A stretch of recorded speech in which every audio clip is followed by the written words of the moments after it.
कोल्हापुरात जिल्हा परिषद शिक्षकांची बदलीसाठी बोगसगिरी, शिक्षण क्षेत्रात खळबळ. कोल्हापूर जिल्हा परिषदेत शिक्षकांनी बदलीसाठी बनावट दिव्यांग आणि आजार प्रमाणपत्रांचा आधार घेतल्याचा प्रकार उघडकीस आला आहे. जिल्हा परिषदेकडील तब्बल 26 शिक्षकांचा यात समावेश असून खोटी प्रमाणपत्रे सादर करणाऱ्या 4 शिक्षकांना प्रशासनाने तात्काळ निलंबित केलं आहे. उर्वरित शिक्षकांच्या चौकशीची प्रक्रिया सुरू आहे. शिक्षकांकडून झालेल्या फसवणुकीमुळे जिल्ह्यातील शिक्षण क्षेत्रात खळबळ उडाली आहे. जे दिव्यांग शिक्षक आहेत, स्वतः दिव्यांग आहेत किंवा त्यांचे मुलं दिव्यांग आहेत किंवा त्यांचे स्पाऊस दिव्यांग आहेत किंवा अन्य काही अशा कॅटेगरी आहेत की हेल्थ रिलेटेड इश्यूज, जसं कॅन्सरग्रस्त त्यांचे स्पाऊस असतील, अशांच्या बाबतीमध्ये आपल्याला लाभ दिला जातो. लाभ काय दिला जातो? त्यांना सगळ्यात प्रथम प्राधान्य मिळतं बदलीसाठी. प्रथम प्राधान्य बदलीसाठी मिळाल्यामुळे त्यांना 2 फायदे होतात. एक फायदा असा होतो की त्यांना जर बदली नको असेल, नकार देण्याची सुविधा आहे आणि बदली हवी असेल तर प्रथम प्राधान्य मिळते, त्यामुळे त्यांना ती प्रायोरिटी मिळते. काही लोक असे होते की त्यांना रिजेक्ट केलं सिस्टीमद्वारे, त्यांनी क्लेम केला होता पण आम्ही इथे त्यांना रिजेक्ट केलेला असल्यामुळे किंवा बीओ लेवलवर रिजेक्ट केलेला असल्यामुळे त्यांनी पण लाभ घेतला होता. पण काही लोक असे होते की त्यांनी बदलीचा लाभ घेतला होता पण ते तपासणीला उपस्थित राहिले नाहीत, किंवा काही मंडळी असे होते की त्यांनी बदलीचा लाभ घेतला, तपासणीला पण गेले पण डॉक्युमेंट त्यांनी सबमिट केले नव्हते. असे 4 लोक आम्हाला त्या सत्राच्या यादीतले लक्षात आले होते. त्या 4 लोकांना आम्ही नोटीस दिली, खुलासे घेतले. खुलासे अमान्य करून आम्ही त्यांना निलंबनाची कारवाई ऑलरेडी केलेली आहे.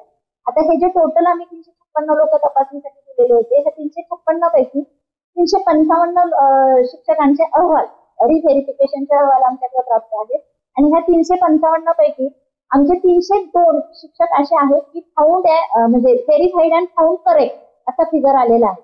आता व्हेरीफाईड अँड फाउंड करेक्ट असल्यामुळे काही इश्यू नाहीये. आता बाकीचे जे आहेत म्हणजे जे अबसेंट होते किंवा पेपर नॉट सबमिटेड त्यांना ऑलरेडी आम्ही त्यांच्यावर ऍक्शन घेतलेले आहे.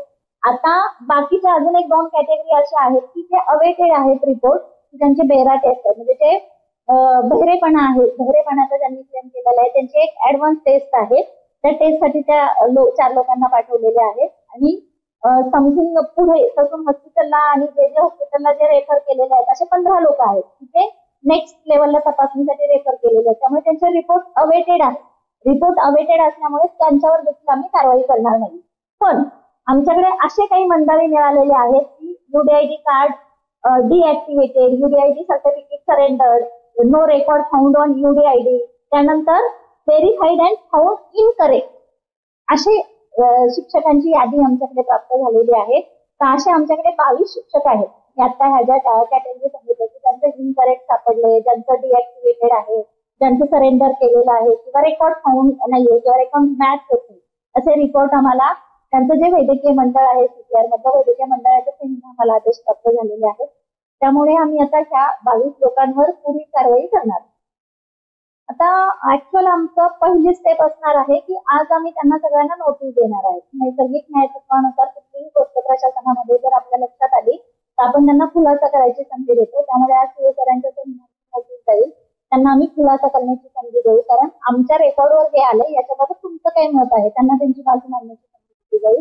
त्यांनी त्याची बाजू मांडल्यानंतर त्यांचा खुलासा समाधानकारक असेल तर ओके, त्यांचा खुलासा समाधानकारक नसेल तर मात्र मग पुढच्या सगळ्या प्रकारचे ऍक्शन होतील.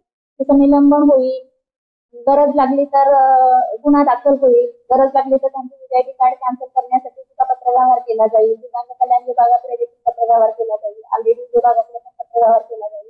किंवा अगदी गरज निर्माण झाली तर आपला आरपीडब्ल्यू ऍक्ट आहे, आरपीडब्ल्यू ऍक्ट मध्ये प्रोव्हिजन आहे, पिनल प्रोव्हिजन कलम 91. पिनल प्रोव्हिजन नुसार सुद्धा गरजेनुसार म्हणजे आमची नोटीसचा असा मजकूर असा आहे की असं प्रशासनाच्या लक्षात आलेलं आहे. जे सगळं जे मी आता तुम्हाला सांगितलं ते प्रशासनाच्या लक्षात आल्यामुळे की आपण याचा खुलासा आम्हाला 7 दिवसाच्या आतमध्ये करावा. आपण खुलासा जर नाही केला तर पुढील प्रशासकीय आणि कायदेशीर कारवाई केली जाईल. कायदेशीर कारवाईमध्ये ऍक्ट मध्ये ज्या ज्या काही प्रोव्हिजन असतील या अनुषंगाने त्या सगळ्या प्रोव्हिजननुसार पुढचा आमचा ऍक्शन प्लॅन तयार